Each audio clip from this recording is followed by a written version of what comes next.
Kamusta mga kabasketbolista?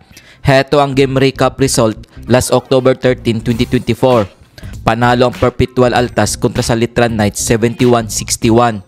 Best player of the game si Christian Pagaran sa likod ng kanyang 19 points at 5 rebounds. Wagi naman ang Benilde Blazers kontra sa San Sebastian Stags 91-85.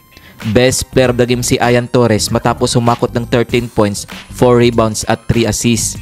Kung bago ka pa lamang sa channel na to, mag-like na at subscribe. Heto ang team standings as of October 14, 2024. Benilde Blazers 8 wins 2 losses. San Beda Red Lions 7 wins 3 losses. Mapua Cardinals 7 wins 3 losses. Litran Knights 6 wins 5 losses. EAC Generals 5 wins 5 losses. Kung umabot ka dito sa video na to, mag-like na at subscribe. LPU Pirates 5 wins 5 losses. Perpetual Altas 5 wins 6 losses. GRU Heavy Bombers 3 wins 7 losses. Arellano Chiefs 3 wins 7 losses. San Sebastian Stags 2 wins 8 losses.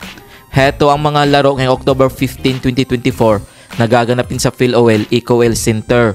Magtutos ang LPU Pirates at San Beda Red Lions alas 11 ng umaga.